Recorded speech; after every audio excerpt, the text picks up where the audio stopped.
Okay, guys, I'm back here again. Got another quick video here for you. This is the review for the accuracy testing we were testing up here today.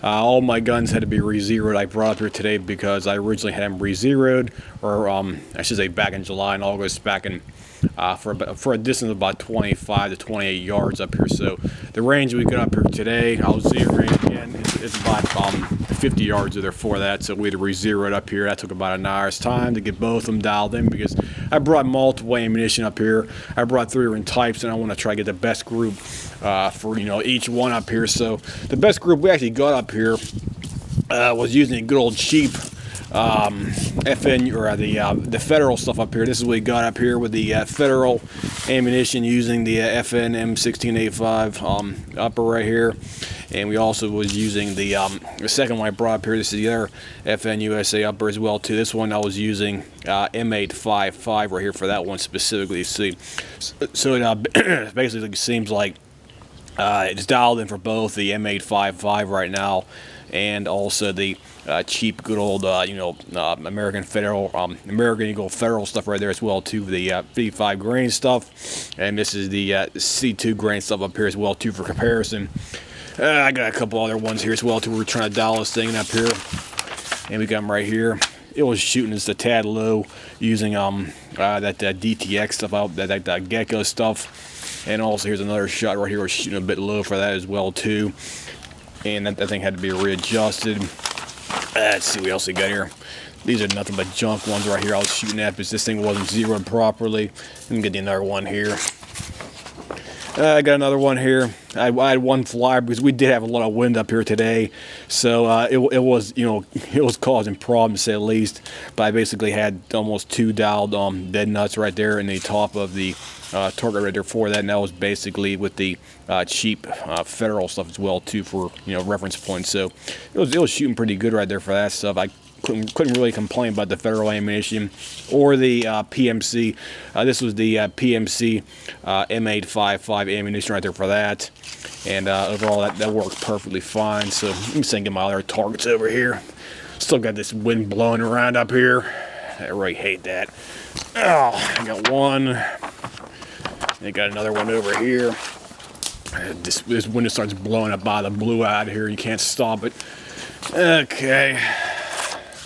That one was unadjusted right there for that. I had to bring it back down. Like I said before, these scopes had to be readjusted. And I had to bring it back down probably about, I'd say about an inch and a half right there. And I had to bring it over about another, probably about another half an inch right there for that. And that was with the cheap federal stuff. And here's the, I got basically almost dead nuts right there with the M855 stuff right there. It's, we got 3-shot group right there. Couldn't beat that right there. So that's great right there for that. That's absolutely great. So both guns function perfectly fine up here. We'll give you a shot them again here as well too. One got the drum, the Magpul drum on here as well too. That's the FN USA Cold Hammer forged barrel profile, and has the bolt carrier group from FN USA as well too, and that's attached to the Voltar A5 lower with the Voltar stock in the back with the D60 Magpul drum. And there you go. Let me flip the thing off. And the second one we brought up here was the other one.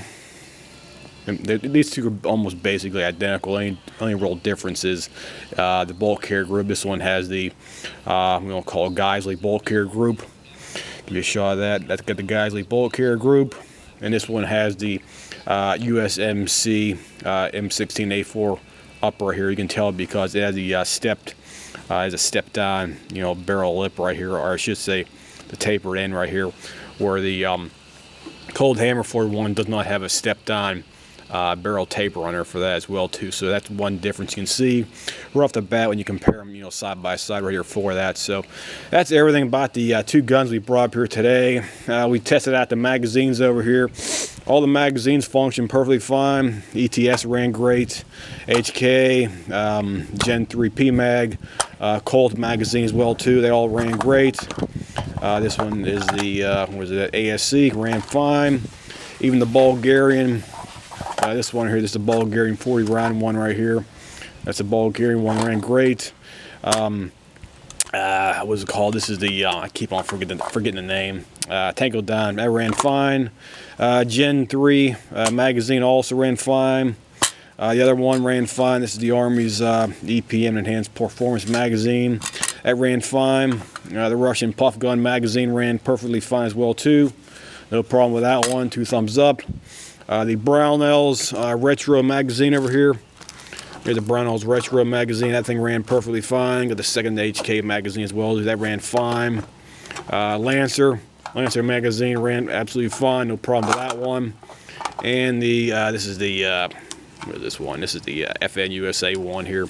That ran fine as well too. So everything worked perfectly fine as it should. For all the magazines, the ammunition ran fine. Didn't have a single hiccup with any of the magazines or any of the ammunition as well too. So both guns ran perfectly fine as they should.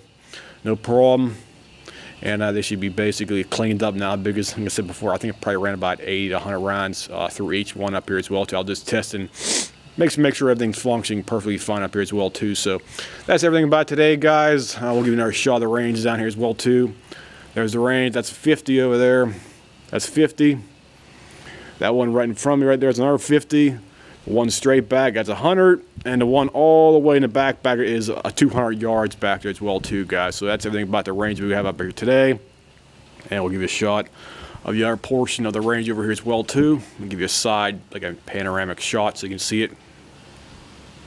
There you go. There's a little shotgun stuff over there. There's a truck. There's the other shotgun stuff over there. So there you go. That's everything. And we also have other benches over here for, put your, gun resting benches and stuff like that. To boost up your barrel when you're shooting it at a bench rest position. And there's the other points down there for your benches. So that's everything up here today. Everything looks good. So anybody has any questions, comments, whatnot, just drop me a message here. I'll see you guys.